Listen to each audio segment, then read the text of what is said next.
Please put your phone on silent, everybody. Oh yeah, please do.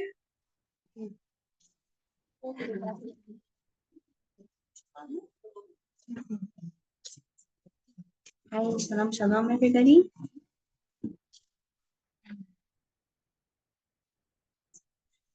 Okay, good morning and good afternoon.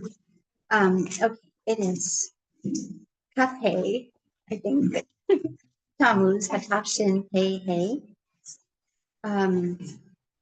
July 21st, 2025. I'm Riva Muna, we're recording from Tzfat. So, no surprise, I've been having a really hard time every week condensing because I feel almost like we're in a hakdama. It's just like there's so much. So I am going to ask you to please just add your prayer. I was davening the whole way here, that Hashem work through me and work through us and, give over. Really what we're receiving is light and Hashem's healing and Hashem's energy. The specifics matter, but they matter less, right? Really what we need is to feel that connection with the Creator inside of ourselves. To start remembering who we really are, right? Under all those stories of who we are that we all have. And there's so much in this Geula process. I did run here. Yay, I get my aerobics in. So may Hashem really just guide us, guide me, because I spend the whole week trying to figure out how to contract everything, and contracting is not my biggest. I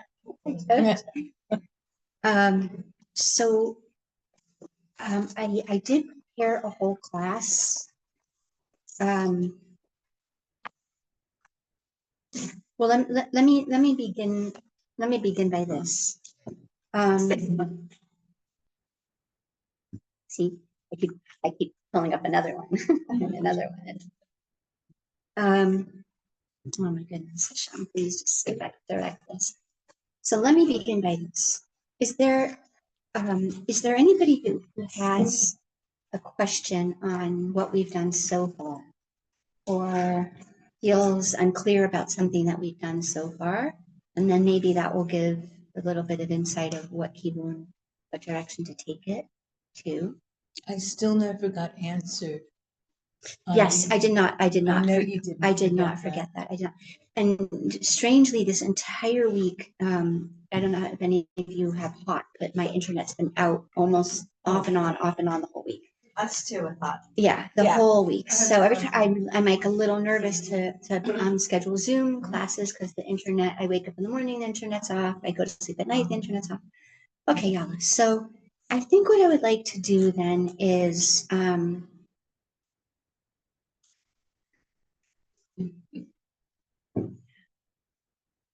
I created a little map, and I'm happy to give that map to anybody who would like a copy of the map. But I think it's a good map.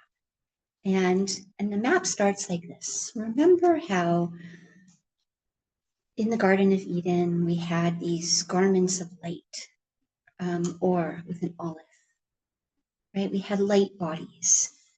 Well, here's the thing. We still have light bodies. We still have light bodies. We are essentially, and we speak about this a lot, we are pulsating light, and we are pulsating sound waves. And do you remember that then there was like a little mix-up around the tree of the knowledge of good and evil? And then we received these bodies with an ayin, with an ayin, which means skin, right? So we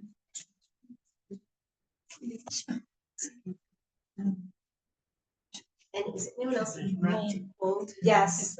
No, I'm not. You're never going to win the air conditioner. You have to change your seat. I'm sorry.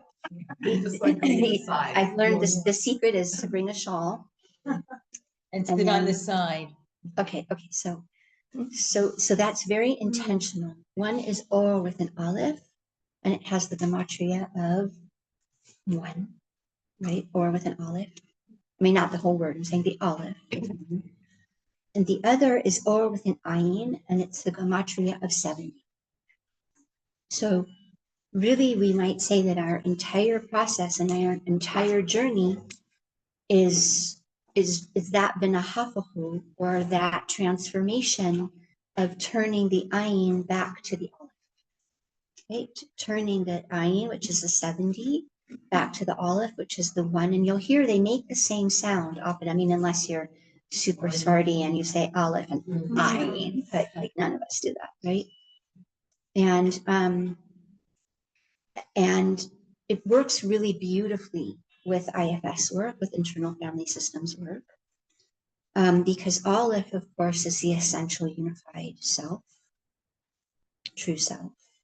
And ayin always gives us, in Torah, it always gives us an expression of parts, as in the Shivim Panim, the 70 faces of Torah.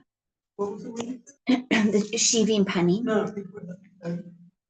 I always give the Parts. The 70 Parts, right? So we have, for example, Shivim Panim the Torah, the 70 faces of Torah. In other words, you can take a piece of Torah and you can learn it out 70 different ways, even if those ways are paradoxical, contradict each other, and they're simultaneously all true. So it's not either or. I mean, we spoke about this a little bit last week, that how do we know that we're moving into the tree of life? Because we use the word and instead of or. And you know how, like, when you're doing improv and the key to fun improv is yes and.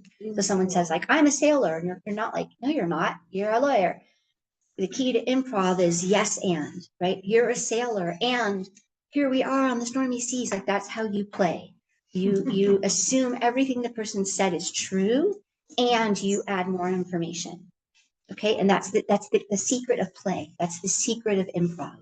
It keeps the script going, that you can see if someone says, I'm a sailor, I am the pirate blackjack of the seas, and someone's like, no, you're not, right? It just, that the story's over, right? So yes and is the key to improv. Yes and, okay? So it's the same in cognitive. Someone gives you a concept, and then you say, yes and, right? And it's the secret of harmonizing all the polarities, and it's the secret of stretching to hold paradox, to hold things that are opposite but simultaneously true. Okay, and that's how we start to heal our mind, and that's how we start to heal the tree of knowledge of good and evil, which is the dualistic way of thinking. If this is true, then that can't be true. But no, we start saying, no, it's both true. It's both true at the same time. Okay. If that sounds a little vague, we're gonna go deeper. So we have this really interesting discussion in the Gemara, and it's like Yaakov and Esav are fighting over the months and who has jurisdiction over which months of the year. It's like this very strange discussion, right? And it comes out in the end, and it's like, okay, basically Esav has jurisdiction, so to speak, over Tevet, which loosely is Capricorn, right? Which you're going to notice it's a goat, and that's very intentional. Very, very intentional. Okay. Yeah. Did I lose anybody? Okay. Esav. So Esav is Esau. Oh, you mean Esau? Yeah, in Oh, English. okay. In English, yeah. In Hebrew, Esav. His name's Esau. In Hebrew. Oh, it got changed. Yeah, just in Hebrew. His name's Esau. Esau. But Yaakov and Jacob. It's because of the God. Okay. He's got a God in his name. Oh, And you'll yeah. notice, you'll right away notice that Esau. even his name Esau. begins with an ayin. Begins with an iron? An ayin, the letter ayin in Hebrew. Oh, I thought. Ayin, yeah, in Hebrew. Right. which also is the word for eyes, right? An ayin. But you also have an ayin with an aleph. You see, there's a big play going on between aleph and ayin, aleph and ayin, aleph and ayin, all the time. Okay, you have words that are interchangeable. You have ani, and you have ani with an ayin, a poor person, right? You have ayin, which means to be in a state of surrendered emptiness with an aleph.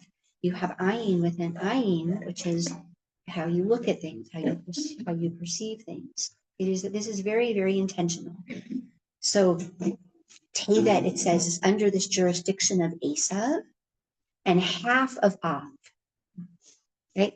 Of course, it's the first half, right? We hope. No, it's just kidding. It's the first half, right? From Rosh Chodesh Av until Tu B'Av.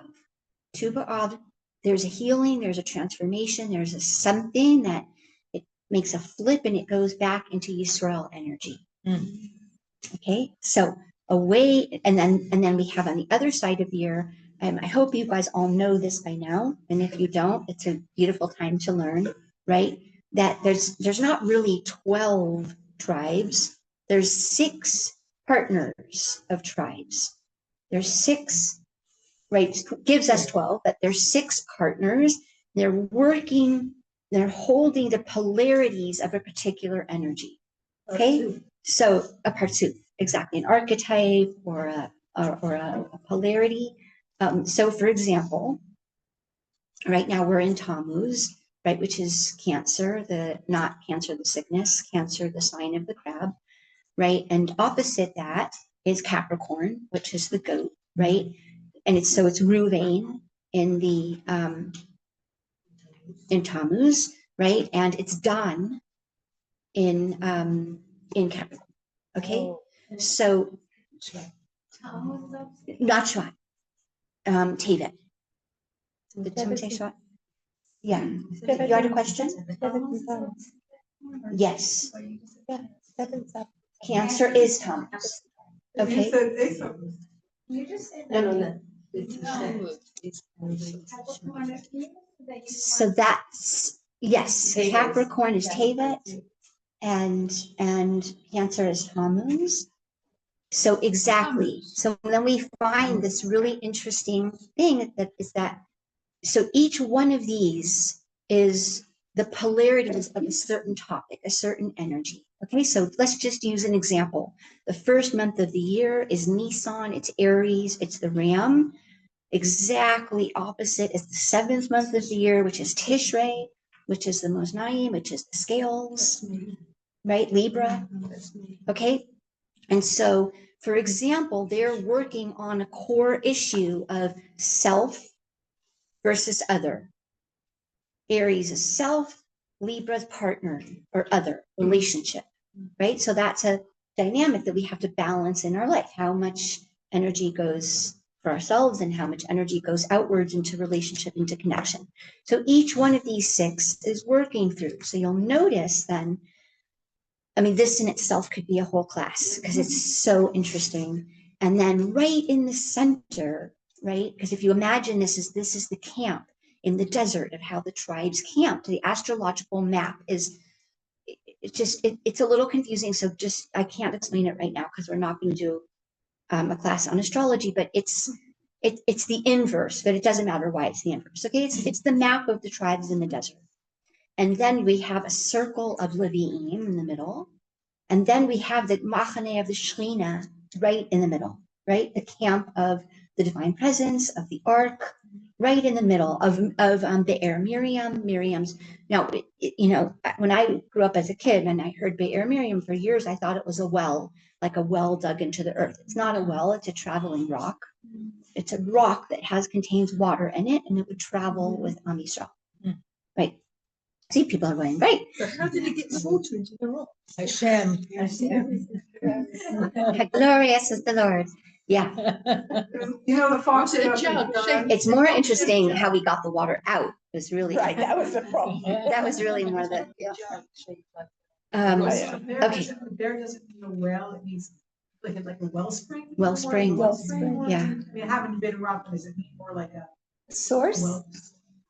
Yes, yes. It's connected to the word briut, bari, health. It's a source of health, Okay, The source, like a source, yeah. source of health. It's a Right. vessel. Briut. It's a vessel. In a sense. Yeah, of course. Yeah. But Whatever. yeah, okay. Never mind. Okay. Bet Aleph Resh. Okay, so now you're going to notice something interesting because these guys are across from each other in this war of the months. Okay, the two who are opposite each other, Capricorn or Tevet and Tammuz, Cancer, are both under the auspices of Asa. Oh, okay. Yes. Ah. It's getting more interesting now, right? Oh, And then the first half of the next 2 months that are also opposite each other, Aquarius and Shvat, right? So from the beginning until Tu B'Shvat, and then lo and behold, on the other side, Av from the beginning to Tu B'Av. Interesting. Now it's really starting to get juicy. It's also right? Asa. Yes. So he has 6 weeks basically. Well, there's 4 and there's 4 and then there's 2 and there's 2. There's 6 weeks basically, yeah. But how did you? No. He has 4 and 4. He has all of Tammuz. You're saying 6 on the top and 6 6 on the bottom. So it's 12 weeks altogether, actually. Right, which is Because very 6 intentional is also because another. whenever you see the number 12 in, see, some of my best Torah teachers, what they did was they gave me code so I could learn deeply by myself. So you start to learn the code. So here's some of the codes. First off, any name of a person, place, or thing in Torah is very intentional. The name will tell you the energetic quality, the tikkun or the repair, the wound, right? So it's not, when you see, for example, the name of a place in Torah, it's not just telling you, oh, okay, this is Los Angeles, this is New York. It's the place is telling you the place as in the state of mind, that a level of consciousness, an experience of consciousness, what is happening, where we are in the spiritual unfolding and the evolution of consciousness. It's the same for the name of a person, because names are basically frequencies and vibrations of sound and light. Okay, so it's telling you a certain octave, and it's telling you what it's emitting, and it's telling you how much light it's capable of receiving. It's telling you where it's blocked. Can you give like we just learned Pinchas, can you give an example, like explain what that means? I can, but could you ask me at the end? Yes, Because I'm going to lose sorry. my train of Yes. thought. But please Yes, don't forget, yes. because I want to have time for that. So maybe we'll just keep an eye on the clock, because we literally we didn't even start yet. Okay. But so here's what we mean. Okay, so let's just take a step back and remember, Rivka Imenu, Rebecca, she's pregnant. Okay, we're going back in time. She's pregnant, and she goes to appear Shem Ve'ever, right? She goes to ask the oracle, which for us was Shem Ve'ever, which is here, right? Why there's so much fighting, why there's so much going on in her womb, right? And she's told, oh, you have these 2 nations inside of you, right? And then she gives this he gives this very interesting oracle, if you will, okay? And here's the oracle, and it says, Ula'om mila'om, which gives us this image kind of like of a teeter top, okay, a seesaw. Ula'om mila'om, meaning when one is stronger, the other is weaker, and when the other is stronger, the other is weaker. Okay, it has that type of a relational connection. Okay, like this. One is called Esav, one is called Yaakov. Now, they are.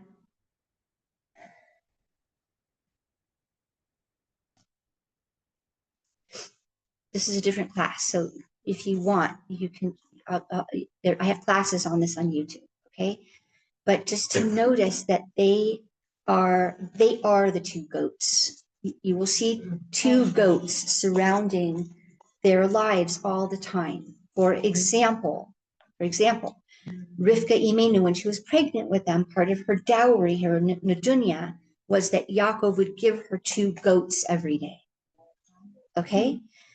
Number one. Number two, remember that when Yaakov goes to trick Yitzchak, Rivka wraps goat skins around his arms. Okay, it's very intentional that it's goats. Number three, when Rivka prepares the food, she prepares two goats. When Yaakov prepares the food, he also prepares goats. This is very, very intentional. Okay, also we get to Yom Kippur and we have this whole procedure that's revolving around two goats the whole day. Okay, we have one goat, La'azazel, the scapegoat, we call it, the scapegoat, and we have one goat, kadosh LaHashem, for the mikdash. Right? This is super, super, super intentional. And if you just look at the Hebrew word for goat, there's two words we're going to be dealing with. I mean, we're getting very sidetracked, but it's important.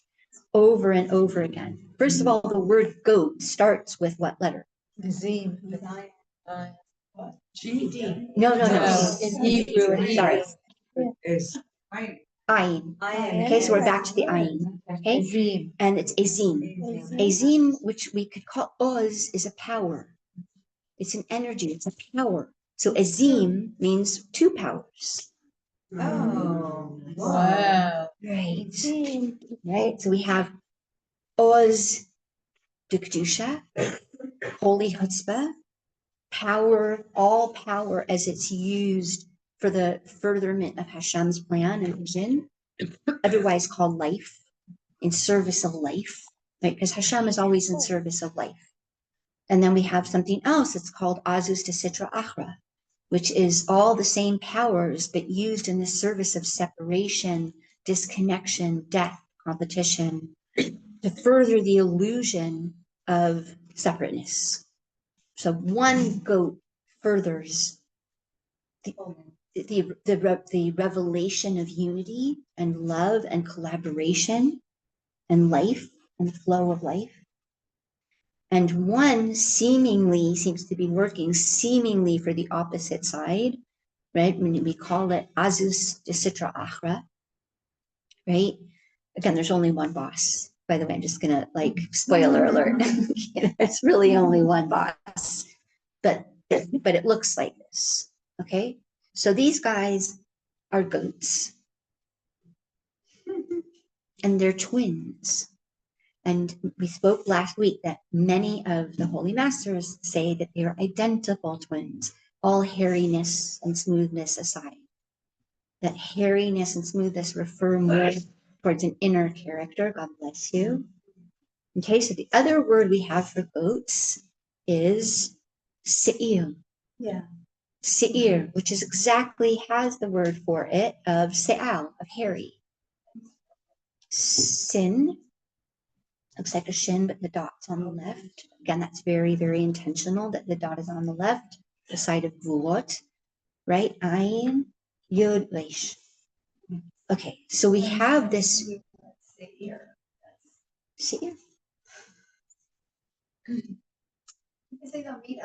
That's exactly right. That's exactly where we're going with this, right? Esav, that's the location of Esav.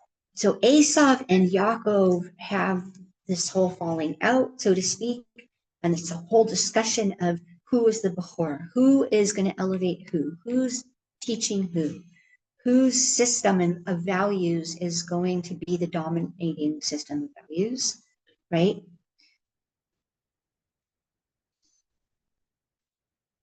And if you will, and this whole discussion that happens around the Bechorut, right?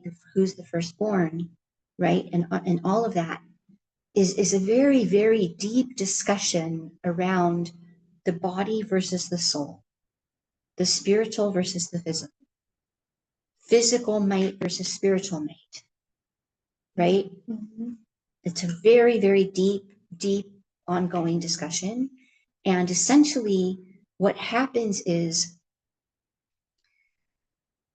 Yaakov receives the birthright, and it's not as like fun as it seems. Okay? What it is that he agrees to do the work for the spirit world and for the physical world. That's the big prize. The big prize is to do the work of both worlds and then unify that, and then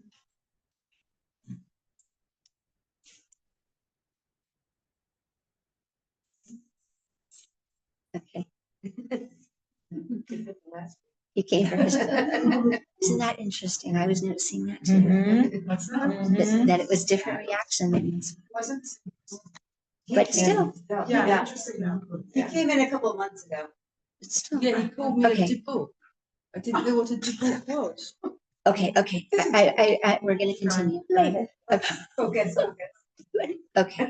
So, but is it clear so far what we've said so far? Because now what I want to do is I want to run down and give you this Map. tap. It's more like it's sure we could call it a map. It's kind of more like a table. And I think when you get this table, parts, a lot of things are going to start to drop into place. Okay, so one side of your paper is going to be olive, right? The olive. A line down the middle, and the other side of your paper is going to be the letter I. Okay, so we're going to start to understand that it's very similar to what to what Jody said. That the end game of this whole game is that Esav and Yaakov meet up again on Har Seir, which is loosely translated as Goat Mountain or Hairy Mountain, for real.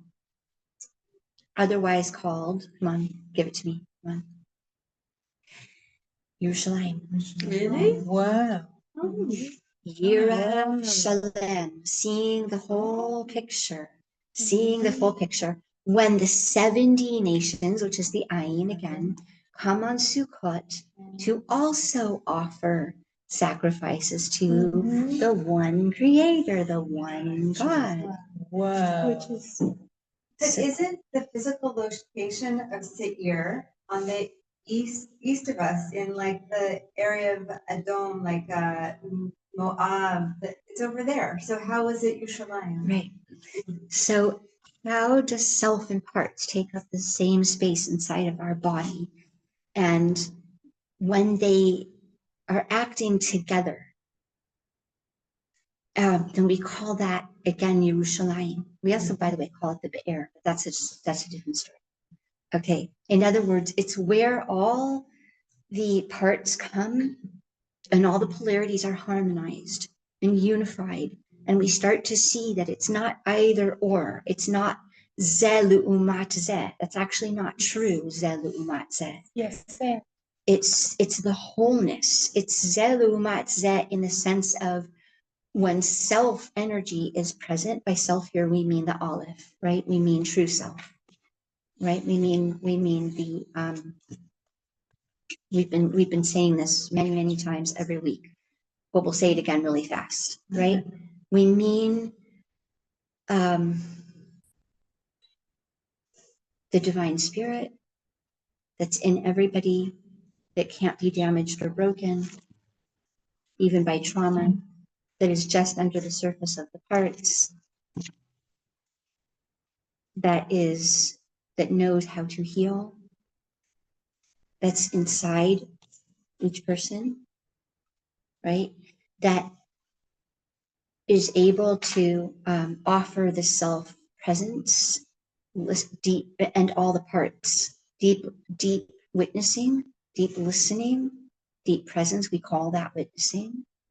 That allows every part to tell its story of how it got wounded, how it got hurt, what happened to it. And that's part of the unburdening process that allows self to go back and make a tikkun, if you will, on those energies that got stuck or frozen back in time or took on these burdens or these roles that are not really them, including Esav. Because we're going to be really shocked to learn that in the Zohar, the Sefer Yetzirah, Esav is the higher light. Yeah. It's otherwise, right. Yeah, explain that. I've gotten stuck in some parts, I guess. Yeah. Otherwise, that's so disturbing. Otherwise, אפשר לחכות עוד חצי שעה? it's otherwise called the lights of Tohu, right? Which is the primordial lights, the higher energy. So I'm going to give you the table, and then just see if you have questions from the table. Okay, I worked really hard on this table. Okay, so one side is the olive. Which side is the olive? Left or right? On my paper, it's the olive, it doesn't matter.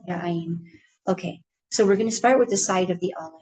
Okay, so olive has the gematria of 1, so you can already hear that it's a unifying energy.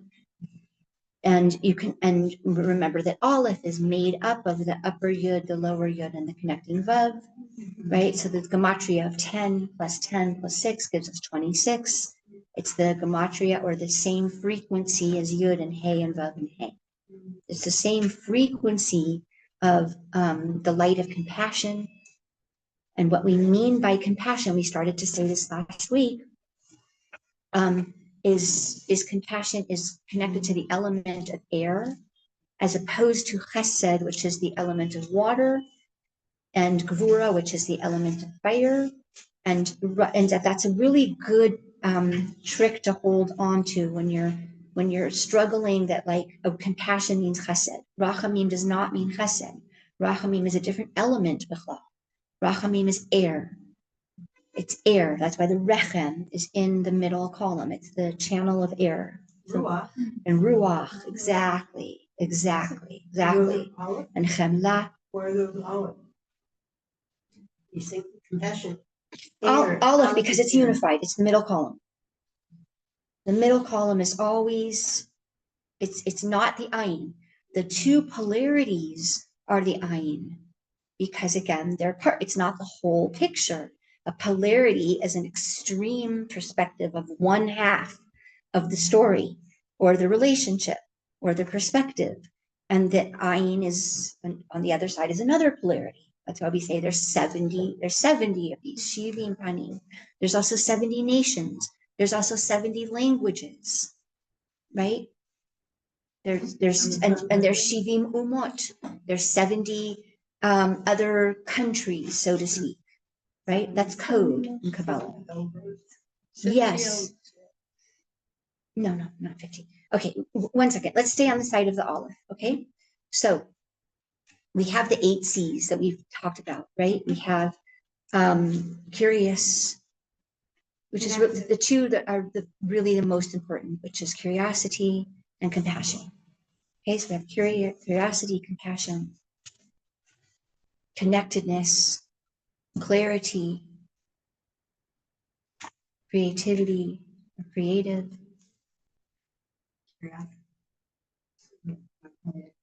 courageous, calm,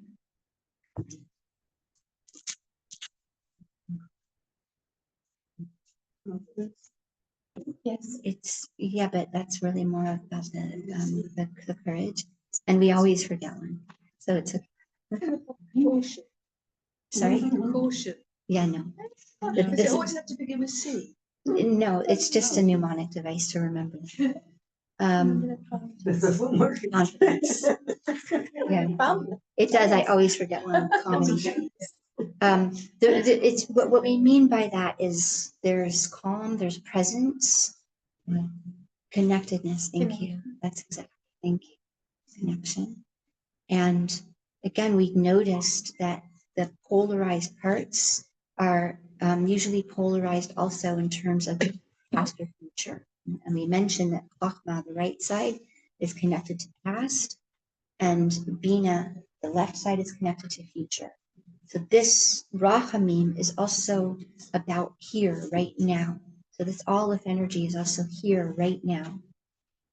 There's a sense of feeling full inside, with being with whatever is. You'll notice that that Aleph, right, that very first name of Hashem that comes into the system with Keter, starts with an Aleph.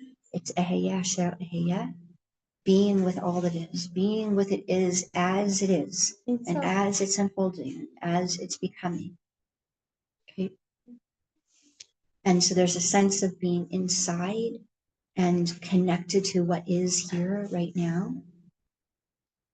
We noticed, and we spoke about last week, how self-energy does not have big agendas, right? In other words, to get something outside of ourselves, to get love, to get approval, to get sustenance, to get safety, to get something outside of ourselves. And when we're in that mindset, then we know it's already a clue that we're being parts driven. Okay. So it's the here and now. It's real time presence, and it's a real time authentic presence and response. So if you find yourself speaking and you're actually here, and you're speaking not from something that happened last week or last year, or something you're afraid will or won't happen in the future, you're being with what's here now. That's a clue that we're in self-energy. Okay. It's an energy that gives compassion, love, and acceptance. Now, this is super, super important, and I literally had prepared 4 other classes, and they're here. It's just very hard to know where to come in because there's so much information. But this other class that I gave, I'll just give you a heads up of a piece of it. It was a piece that I prepared from the Gemara of Baba Metzia, and it's a very strong, almost like shocking piece about. I'll just read you a little piece of it, and it's a principle that's called Chayecha Kodem. Okay, so it's from Baba Metzia, Daf Samech Bet Amud Bet, page 62, side B of the page. Okay, Chayecha Kodem.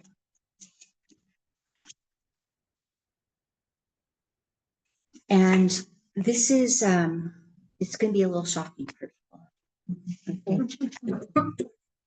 I cried the first time I learned this. I was 21, and I worked for NCSY, and I prepared this piece for Sabaton, it made no sense to me.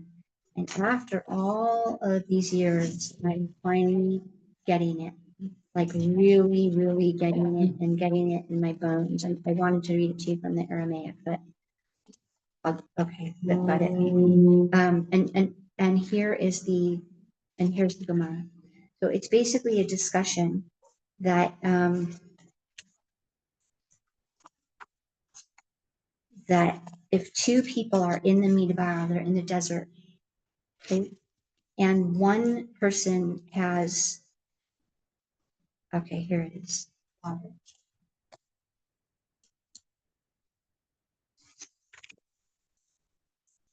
Okay.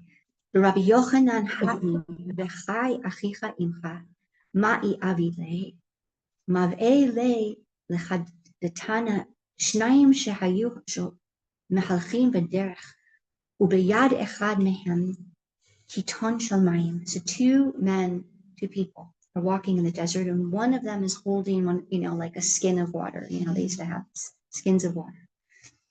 Im shotim shnehem meti. If both of them, if they share the water, they're for sure both going to die. Okay? Ve'im shoteh echad mehem magia lishu. And if only one of them drinks the water, then for sure one is going to die. You understand the dilemma? Okay? There's 2 people walking. They only have 1 bottle of water, so to speak. Okay? And the question is, should they share the water? And for sure they're going to both die because there's not enough water to sustain both people. So should only one of them drink the water, then maybe that person, there's a good chance that person will live, but for sure the other person is going to die. Okay, this is the question. Julash ben Patura. So Ben Patura gives a psak, or he learns out from this. Mutav shishtu shnehem v'yamutu. It's better that they should both drink and die together. Okay, wait for it. Okay, you're gonna hear why I started crying. Ve'al yireh echad mehem shemitat chaveiro, and one should not stand by and watch the death of his friend. Okay. Ad sheba Rabbi Akiva. It still makes me cry. I don't know why this. I think this is like the tikkun of my whole life. I think that's it. Okay. Ad sheba Rabbi Akiva, until Rabbi Akiva came and he learned it out a different way. Velimed, and he taught the chai achicha imach, and that your brother should live with you. He gives a different drush, and he says, no, chayecha kodmim l'chayei chaverecha. Your life comes before your friend's. Mic drop. What? This is the same man that says ve'ahavta l'reacha kamocha. Now I'm going to read it to you in English. Rabbi Yochanan raised the pasuk, and your brother shall live with you. What is its meaning here? He needs it for that which was taught in the Brisa. The Brisa, by the way, are discussions that happened around a piece of Mishnah, right? But they were not put into the Talmud.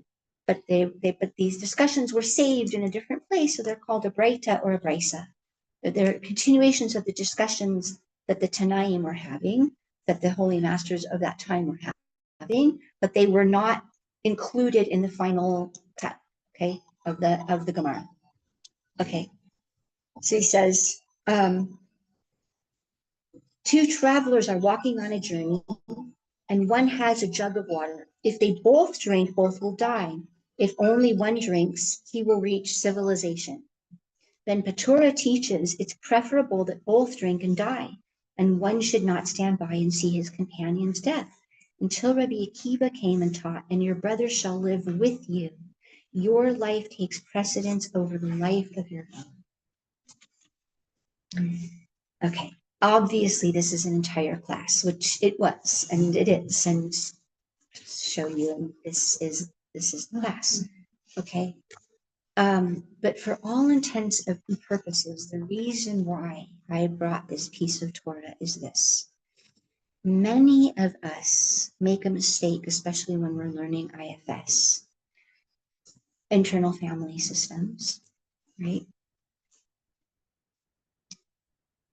And by internal family systems, what we're saying is that what we're trying to do is first figure out how to heal and make peace between the inner Esav and the inner Yaakov, and to have an inner transformation where we become the inner Yisrael. And all of this that we're trying to do on the outside, build a Beit HaMikdash and make peace in the world, we understand that's not the direction. It starts on the inside of each person. It starts to make peace in the inner family system, the inner Esav and the inner Yaakov, which are these 70 parts, which are all the polarities inside of us. Let me give you an example, okay? This is an example from Richard Schwartz. When he began revealing this system, he was working in a clinic with a whole bunch of bulimic kids, okay? And he was trained as a family systems guy. So he would try to force these bulimic kids to promise that they wouldn't binge and purge during the week. Okay, he would try to contract and force them and like a reward system, if you don't binge and purge this week, then we're going to reward you in the system. And they would binge and purge more. Okay, they would binge and purge more. That's very akin to Moshe hitting the rock. It's trying to heal something through force, through control. through din, right? Through even through reward and punishment. And that works only at a very low level of consciousness, right? And at some point, there's a bechira, there's a free will that comes into the space. And if the person has developed some higher love and compassion, they will stay with the program. If they have not, and they've only been controlled through fear and force, at the first chance, they will leave the program. We see this a lot. Sometimes we call it going off the derech, right? We just don't have a better term for it, but that's what it means, right? If there was never a genuine love and compassion cultivated within oneself and for this system, right? Then as soon as freedom comes in, it's just like freedom, right? Okay, so many of us, when we begin IFS, we make the mistake of extending compassion outwards to other people's hearts and forgetting that the rule of thumb here is chayecha kodem. You must offer yourself water first. You must offer yourself the water first. This is, and that's why he's the same, right? Fine. How do you do this? This is 1 second. Right. No, Right. don't forget your question. Right. Yeah. 1 second, 1 second. Good. I'm glad that it woke up parts in people. Okay, this is good. And now we might have a little bit of an understanding of why it's Dafka Rebbe Akiva who brings us the teaching of Rechov HaPalmach, who is the same person who is saying Chayecha Kodem. Now, why did I cry when I learned this? Because I was 21 years old and I had very imbalanced chesed. And here's where I went with it. I'm just curious if any of you have gone to this place. Okay, I went to the magical. To the magical. Hold on. Magical. You mean like black magic? No, just if you wait, let me finish my sentence and you'll understand. I went to, they should share the water because that's the most loving thing. And then Hashem will send a miracle because there's love and there's unity. And right. And that's where my thinking was like, of course, Hashem wants love. Of course, Hashem wants the highest love. They should share the water. Then they're not going to die together. They should, why are they so sure that they're going to die? They should share the love, and then Hashem could do anything, and they'll suddenly discover an oasis of water, and there'll be water everywhere, right? And lots of drops to drink, right? Right? And that's literally where my thinking was at 21 until this year. Until yesterday, right? Which was like, always choose the path of chesed and Hashem will fix the rest. And Rabbi Akiva is coming and saying, Al tagidu mine. Remember, that's his famous line of the four that go into pardes. In other words, four disciples, including himself. Al tagidu mine. Oh, I love your pin. Right, so this is Rabbi Akiva and three of his colleagues. They go, if you will, on a plant journey, probably without the plants, but we don't know, but certainly into the upper realms, right? And they want to go into, have access into all four worlds, right? The physical world with all of its universal law, the emotional world with all of its universal law, the mental world with all of its universal law, and the spiritual world with all of its universal law. There's laws in each of these worlds. There's laws, okay? And the first law that Rabbi Akiva says before they set off for this mystical meditational experience is whatever you see, whatever you're going to see, al tagidu mine. Don't say water. In other words, right. And now he's going to come back to this same teaching. He says, whatever you're going to see, don't allow your mind to start going into dualism and duality. But don't even allow your mind to go into saying there's a world of duality and there's a world of unity, right? He says you have to nichnas b'shalom and v'yotzeh b'shalom. Come in with a desire for wholeness. Shalom here doesn't mean peace. It means wholeness. Yira shalem, Yerushalayim. Shlemut, the wholeness of all that is, right? And he says, and so now he says like this. And the reason I drew this out for so long is because I want to give, if you leave nothing from this class, take this piece. The order of operations is im ein anili mili. The order of operations is to give your own parts presence, listening, acceptance, and compassion, and then work and move to someone else's parts. Chayecha kodem. Drink your own water first. Water compassion so that your own inner system is so well watered. And here by water, we do mean chesed, right? We mean there's life, there's mayim chaim inside of you. If you don't, says Rabbi Akiva, you will both die. Wow. That's good. Isn't that good? Wow. Right?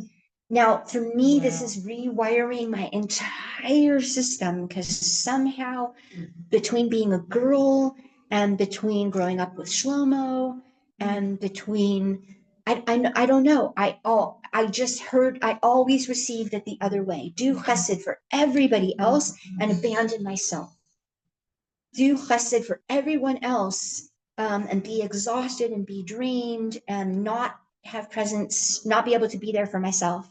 Now, It's not like being parched. being purged, yes, yes, and yes. And so again, Hillel is coming and saying the same thing. And if I'm not going to give myself presence, kindness, understanding, forgiveness, acceptance, and love, then I'm going to spend the rest of my life looking for it outside of me, and which also weakens me, because when you're that parched, you will drink gasoline, you will drink kerosene, anything when you are that thirsty. But if you are well watered from the inside, right, you can have discernment. You can say that's not healthy water, that's poisonous well. I don't want to drink from a poisonous well.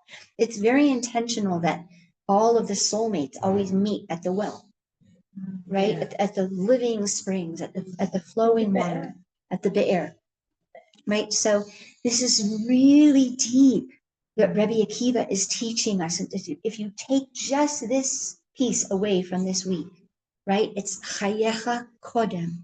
Now I have 2 minutes. I remember I was in I at one point I was working in EOT, which I think it closed. It closed, right? For Isha Torah and Rebbetzin Dina Weinberg, Zichronah Livracha. It was the girls' division of Isha Torah. Oh, in the 80s. In the 80s. And we had this Shalom Bayit class and this chinuch class, and I was like,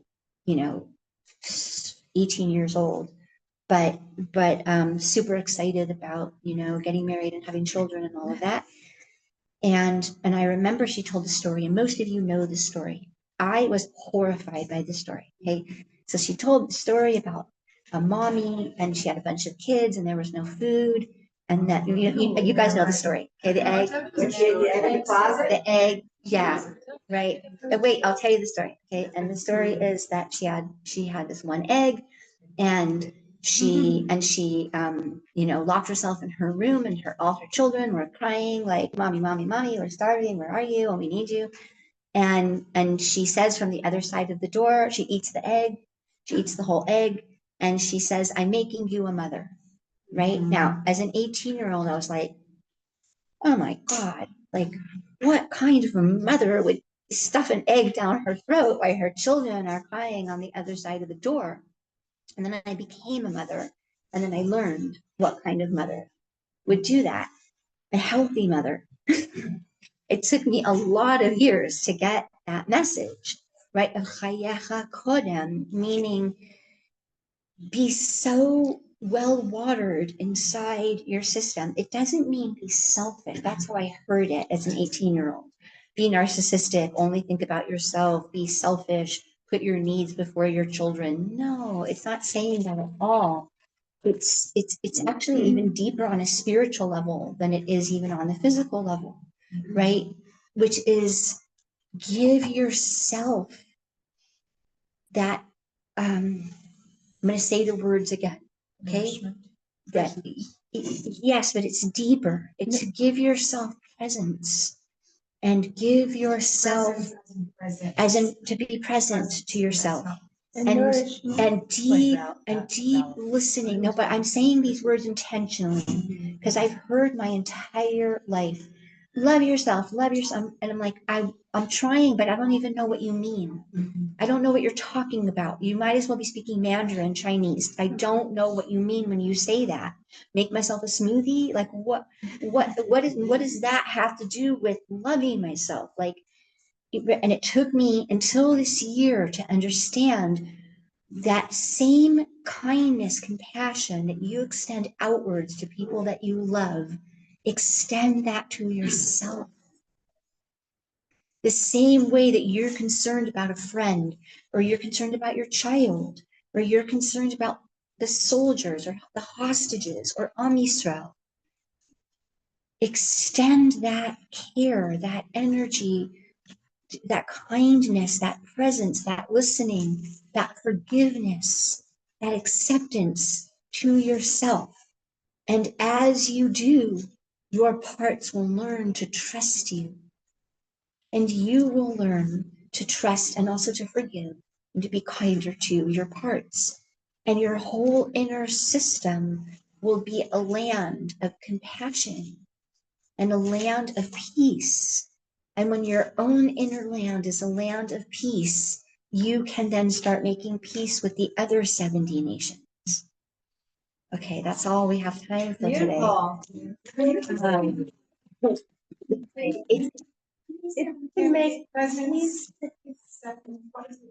yes. Okay. Yes, I'm going to give you the order as if you were an IFS therapist. Okay. So if you were doing work with me, the first thing we would do is find the part. The second thing we would do, Find your heart. find Find the the part heart. inside of you. In other words, you give attention to something inside of you is hurting. Something inside of you is suffering. And you don't just binge it away. Although again, that we have parts that do that because it's too painful to feel what we're feeling. Okay. The very first thing is we give ourselves permission to feel what we're feeling. For most of that, that's 99% more healing than we've ever done. Okay, so we find the part, meaning I notice that something inside of me is in pain, something inside of me is afraid or angry or sad or scared or feels rejected or feels abandoned. And instead of just abandoning it, I go to it. That's what we call a v'nahafahu. You know that word, we use it a lot in Torah. V'nahafahu means switch directions. So instead of going outward, switch direction into something in me is hurting. And rather than shame it, criticize it, judge it, hate it, try to get rid of it, which is what most of us do, we do a v'nahafahu of going towards it with compassion. The first thing we do is we notice, do I have those other energies? Do I hate it? Am I afraid of it? Am I judging it? Do I wish it would disappear? Am I blaming it for my other suffering in the rest of my life? If I have any of those energies, I ask all of those parts, please open space. I'm going to take one more minute, okay? Please open space and step back so that I can get to know this one in me who is suffering. That's part number one. Okay, part number two, I go to the suffering one. I cannot go to the suffering one unless I am coming at it with compassion. So I check. Now how do I feel toward this suffering one? And if I can find even a dot inside of me of compassion and or curiosity, then I can go to the one inside of me who's suffering, right? And then I say to this one, tell me what happened. What is wrong? What is hurting? And I allow it to talk. And I listen without judging. And I listen without criticizing. And I just listen to what it experienced. And I keep asking it, is there more? Is there more? And it will, right? And then I ask it, okay, we do need to end. But this is the beginning of the process, and we'll continue to learn the process. But this is shift from the ayin to the aleph. This is the whole of an ahafahu in the energy of rather than judging any of these parts or hating them or wishing they would disappear or trying to suppress them. I open space to go to them with curiosity and compassion. So we have to end. Speaking of curiosity and compassion. Thank you. I don't. Well, I just want to remind you that I don't you pay for know. this class. If you're not paying monthly dues, it's class costs 20 shekels. If you just put it in this little. So, we turn it off here. I never want. Hello, we need somebody who knows how to turn this part off. Judy. It's. I suspect that, but You got it? I don't know. I don't know if I touched it or not. Well, it's off now. I said, I suspect that, and that's it. Oh, there you are, you're back. You did that? Well, I did that, I think. No, that's something else. That's picture in a picture. Uh-oh, now where do you go? This is for the class. Okay, well, we're gonna give some insight. Interesting thing. There it is. Thank you. I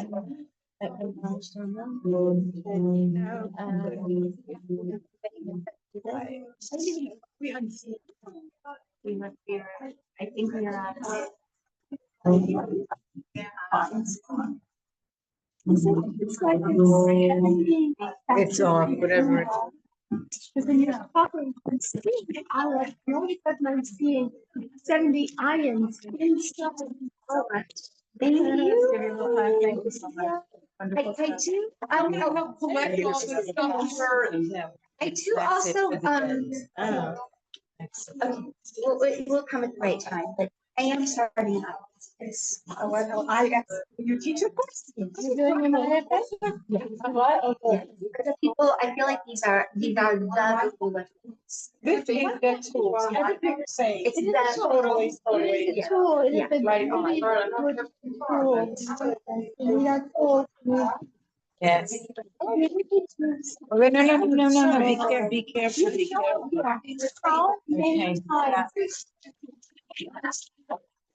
Okay. He was today in another class about, and it came up today in. I know. And it's coming out in your Yeah. class. I'm like, okay, so somebody's talking to me. I gotta look and listen. When I was You in know, seminary. and my site. And you know, you see nobody friends because it all came out of the study. No, there's, it's synchronicity. Really, the I remember in seminary, serendipity. it was like. Yeah, yeah, You would learn something in the past and then it would just keep coming up in the day and we would say like, did you guys plan this? Okay, we're gonna do a good table, everyone. Yeah. Well, somebody planned it, but so we're further along the road.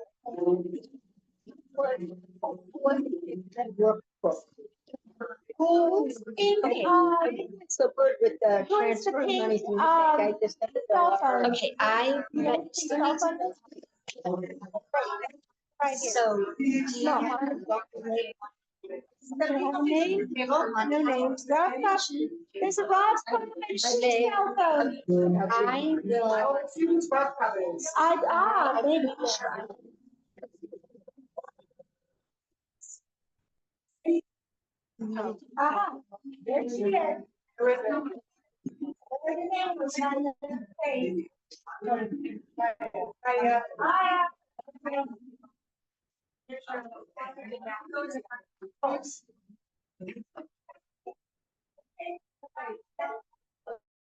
One second.